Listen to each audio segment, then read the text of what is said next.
Hi எல்லாருக்கும் வணக்கம். Welcome back to our channel ரசிக்கும் நெஞ்சங்கள். இன்றைக்கி நம்ம சேனலில் ரொம்ப நாளைக்கு அப்புறமா ஒரு குக்கிங் வீடியோ தான் பார்க்க போகிறீங்க. இந்த சமையல் வந்து அம்மா செஞ்சது. அம்மா சமையல் அப்படின்னாலே எல்லாருக்குமே ரொம்ப ஸ்பெஷல் தான். எனக்கும் அப்படி தான். எங்கள் அம்மா வந்து ரொம்ப நல்லா சமையல் பண்ணுவாங்க. இன்றைக்கி அம்மா செஞ்ச நெய்ச்சோறு ரெசிபி தான் நான் உங்களோட ஷேர் பண்ணிக்க போகிறேன். வீடியோவை ஸ்கிப் பண்ணாமல் ஃபுல்லாக பாருங்கள். கண்டிப்பாக உங்களுக்கும் யூஸ்ஃபுல்லாக இருக்கும். வீடியோக்குள்ளே போகலாம். ஓகே, இதுக்கு தேவையான பொருள்லாம் ஃபஸ்ட்டு வந்து ரெடி பண்ணி வச்சுருக்காங்க. அதை நான் உங்ககிட்ட காமிக்கிறேன்.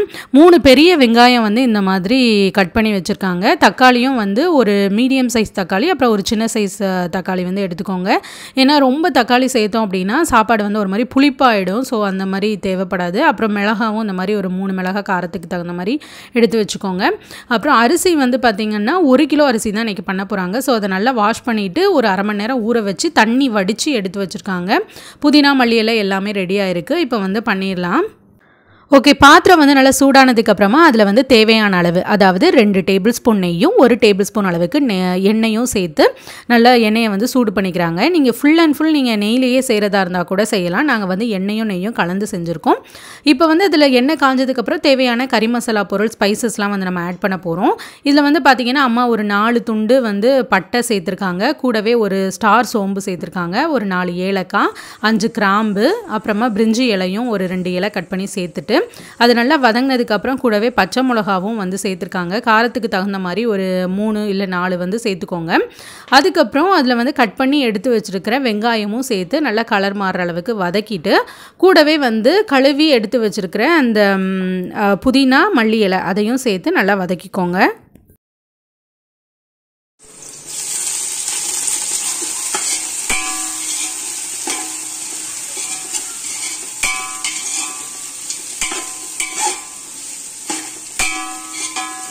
இதெல்லாம் நல்லா வாசனை வர்ற அளவுக்கு வதங்கினதுக்கு அப்புறமா அது கூடவே வந்து அதில் வந்து ஒரு 2 டேபிள் ஸ்பூன் அளவுக்கு இஞ்சி பூண்டு பேஸ்ட் வந்து சேர்த்துக்கிறாங்க.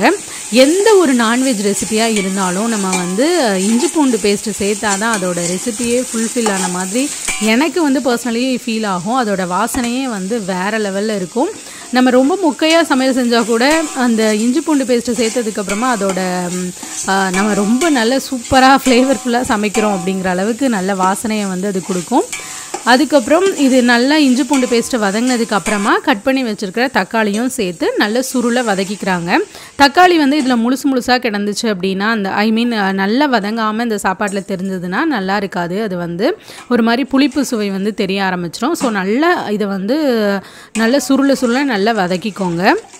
ஓகே, இப்போ நம்ம வந்து சேர்த்துருக்க பொருள் எல்லாம் நல்லா வதங்கிருச்சு இல்லையா? வதங்கினதுக்கப்புறமா நல்ல ஒரு வாசனை வரும். இப்போ வந்து நம்ம தண்ணி சேர்த்துக்கலாம். தண்ணி அளவு எப்படின்னா, இப்போ 1 கிலோ அரிசி எடுத்திருக்கோம். அதாவது இந்த நாளைக்கு ஒரு நாளி வந்து நிரம்புற அளவுக்கு நல்லா நிரம்பவே அரிசி எடுத்திருக்காங்க. ஸோ நம்ம வந்து இப்போ தண்ணி அளவு வந்து 1 கிலோ அரிசிக்கு 1.5 பங்கு தண்ணி சேர்த்தா போதும். அதாவது ஒரு நாளி அரிசிக்கு 1.5 பங்கு தண்ணி சேர்த்தோம் அப்படின்னா அரிசி வந்து நல்லா வெந்து வரும்போது நல்ல உதிரியாக இருக்கும். ஸோ இப்போ வந்து 1.5 பங்கு தண்ணியும் சேர்த்துட்டு அந்த மசாலா பொருளோட நல்லா கலந்து கொதிக்க விட்டுருங்க. நல்லா கொதிச்சதுக்கப்புறமா அரிசியை ஆல்ரெடி நம்ம வந்து கழுவி நல்லா அரை மணி நேரம் ஊற வச்சு தண்ணியை வடித்து எடுத்து வச்சுருக்கோம். தண்ணி சுத்தமாக இருக்கக்கூடாது, இல்லைனா சாப்பாடு குழஞ்சிரும். அதுக்கப்புறம் அந்த அரிசியவும் நல்லா தண்ணி கொதிச்சதுக்கப்புறம் உள்ளே சேர்த்துட்டு அதுக்கப்புறம் தேவையான அளவு உப்பு சேர்த்து நல்லா செக் பண்ணி பார்த்துக்கோங்க. செக் பண்ணி பார்த்துட்டு அதை வந்து நல்லா கலக்கி கொஞ்சம் நேரம் மூடி விடுங்க. மீடியமாக தான் ஃப்ளேம் இருக்கணும். ரொம்ப வந்து ஹை ஃப்ளேமில் வச்சோம் அப்படின்னா சாப்பாடு வந்து குழஞ்சிரும், இல்லைனா அடி பிடிச்சிரும் சீக்கிரமாக. ஓகே, இப்போ மீடியம் ஃப்ளேமில் ஒரு 5 நிமிஷம் வச்சு நம்ம கொதிக்க விட்டாலே தண்ணியை வந்து ஃபுல்லாக இழுத்துட்டு சாப்பாடு இந்த அளவுக்கு நல்லா வெந்து நீளமாக அரிசி வந்து சூப்பராக வெந்து வந்திருக்கும். இதுக்கப்புறம் நம்ம வந்து நல்லா கிளறி விட்டுட்டு அதுக்கப்புறம் நம்ம தம் போட்டுடலாம். தம் போடும்போது சிம்லையே வச்சுட்டு ஒரு கரெக்டாக ஒரு 10 நிமிஷம் நீங்கள் வச்சா போதும். நல்ல சூப்பராக வெந்து வந்துடும். இப்போ 10 நிமிஷம் அப்படியே இருக்கட்டும். ஓகே, 10 நிமிஷம் சிம்மில் வச்சதுக்கப்புறமா சாப்பாடு சூப்பராக ரெடியாக இருக்கும். நீங்கள் உடனே மூடியை திறந்து அதை வந்து சாப்பாடை கிளறி விட்டுறலாம். ரொம்ப நேரம் நம்ம அப்படியே விட்டோன்னா அந்த ஆவி தண்ணி வந்து உள்ளே பட்டு சாப்பாடு வந்து கொஞ்சம் இன்னும் தண்ணியாவோ இல்லை சதன்னு குழஞ்சு போன மாதிரி ஆகிடும்.